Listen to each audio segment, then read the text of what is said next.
Why do you think a solid public understanding of public policy is important to strengthen the democratic foundations of our nation? Akshit, what is the concern of many people in the country about the public space? About 80% of the things that shape our lives are determined by us. Where we live, how we spend our money, what education we pursue, what profession we take up, how do we spend our leisure time, where we spend our money, whom we marry, whom you love. These are all personal choices. At best, given India's societal culture, the family also may be involved. But otherwise, rest of the world has no business to interfere. But there are many issues which matter to us, but which cannot be determined in our household, in our family. And if they're not addressed properly, our life is a living hell.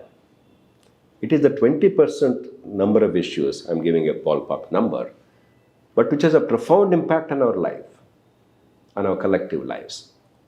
And unless we pay attention to what is happening, ultimately what is governance about? It's about our money. We're paying taxes, or money is borrowed on our behalf. Tomorrow, we or our children will have to repay. And two, we are giving them power over ourselves. Well, ideally, we should have total control of what we do, what happens to us. We recognize that the collective good means that I cede control of 15-20% over myself to them. They decide whether you should drive on the left or the right, how do you overtake. If you're a perfect libertarian, you'll say, who are you to tell me? But because you're a pragmatic person, you'll say, unless we all abide by certain rules, we'll all crash and we'll die. So that space we are ceding to the external agency, the state. If that space is not handled well, rationally, meaning two things. One, the resources that we have given with our tax money, they are deployed in the best possible manner, not in a whimsical manner. That's why a government is not a charity organization to say, I want to do something good, this is what I like, I do it. No. You have to do the best good with the minimum resources. It's my money, not your money. It's not a charitable institution. So governments and chief ministers and parties which claim that no, we want to help XYZ perfectly. But is it the best way of helping our society collectively with my money? It's not your money. The second part is, are you regulating this space, the public space, in a manner that enhances my liberty and makes our collective work more conducive with a minimum amount of restrictions on my freedom? Which impose enormous restrictions on my freedom and deliver very minimal results, then why am I making that bargain? I am willing to give up a bit of control over myself in order to make my life better, my freedom enhanced. So unless there is a deep understanding of policy and its implementation, depending on mere good intentions of those in power is not a particularly smart thing. First of all, they may not have good intentions for long once in power. Second, good intentions are no substitute to wisdom. The finest intentions, but unwisely executed in terms of policy, can lead to disastrous results. Therefore, if we are serious about making our democracy work, we have to pay a little attention to policy. Not everybody can be an expert on that. But what is the stated policy? What is the method? What are the consequences? Is there a better way of doing it? If we don't pay attention about our lives, why should they care? Because they control our lives. We have given them the power over our lives. And therefore, they have no real incentive to make it better unless we challenge them. Therefore, citizens, particularly young people and bright people, well-informed people, we must pay attention. And we must let our voice be heard in a peaceful, democratic way, yes. But silence is not a very good option. Thank you, sir. That was very insightful. So now, being someone who's been in the part of the policy-making process in the country for over 4 decades now, what do you think goes into the making of a robust policy? And what differentiates a successful policy intervention from one that has, for the lack of a better word, failed? And once a policy fails, sir, how do you course correct? It's a long essay question. Let me try and break it into components very quickly. The first is, before going into what makes a good policy, let us understand what makes a bad policy, or what does not make really a policy. That's actually more true in India. Oftentimes in India, a grand declaration of intent is perceived to be a policy, is stated to be a policy. A grand declaration of intent is not a policy. A clearly defined objective is certainly the first step in a policy. If you don't know what you're aiming to achieve, where is the policy? But a grand declaration that I will achieve this in itself is not policy. We must have clarity. And even the objectives must not be multiple, because oftentimes multiple objectives will be contradictory to each other. And even if you have subsidiary objectives, they must never run counter to the primary objective. For instance, if I want to increase the food grain production, or in the current Indian context, I want to increase, let us say, the oil seeds production because India is the biggest importer of cooking oil, just to give an example. Now, that must be my primary goal. I must not bring in 25 other subsidiary goals, ifs and buts, in achieving the primary goal. If the subsidiary goals are in consonance with the primary goal, it will work. Otherwise, it will not. It's not very smart policy. In India, A, in defining policy, and B, in adhering to the policy outcome as the primary goal, we often fail. We don't define it clearly enough. And we have many subsidiary objectives because in every policy we want to do everything to everybody. All things to all people generally ends up being nothing to nobody, notwithstanding the grammatical error. Unfortunately, this is a temptation in our country. This group, that group, men, women, north, south, east, west, we get confused about the objective itself.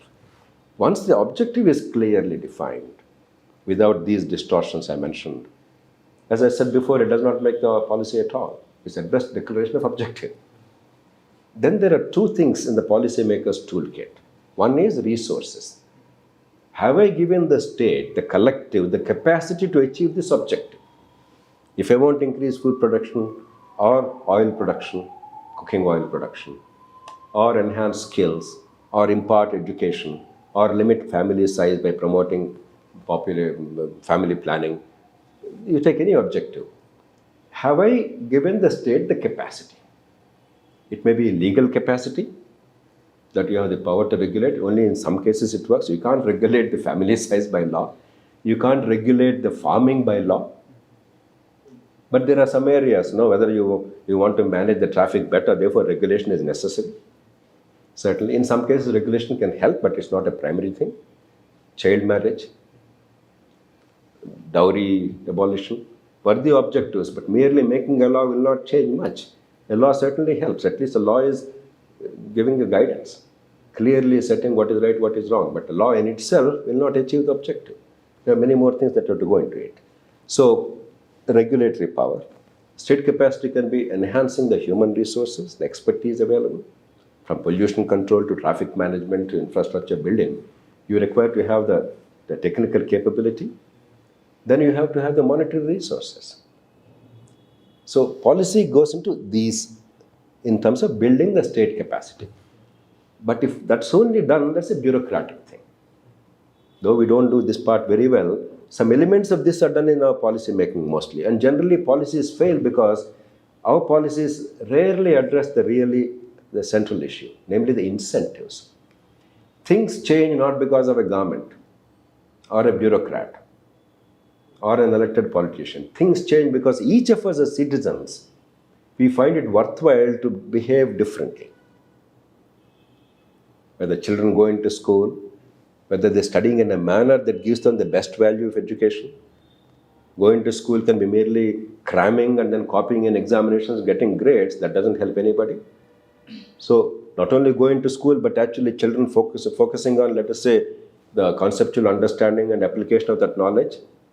So has the incentive structure altered enough to change my behavior as a parent, as a student, as a teacher in this case? If it's some other sector, those players in that sector.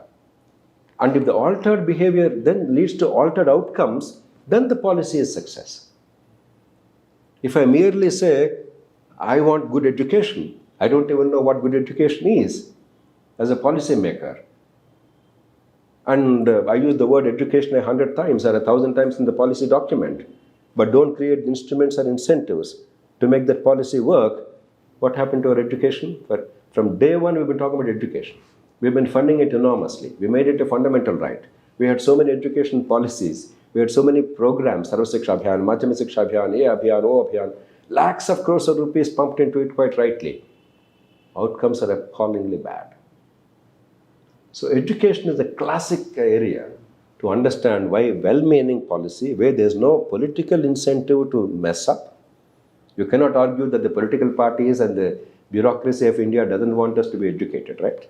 It's not out of malice. There simply is no sound policy until now. The present policy is a relatively sound one. The national education policy now, released I think a year ago, is a relatively sound one. But there's a big gulf between the soundness of the policy and the results in a large system like India and in a federal system. But just to illustrate the point I'm making. So these are the elements. Have you enhanced the state capacity in terms of regulation, human resources and expertise, and the monetary resources? Have you altered the incentive for the players in order to alter the outcomes? And on this twin plank comes the policy's success or failure.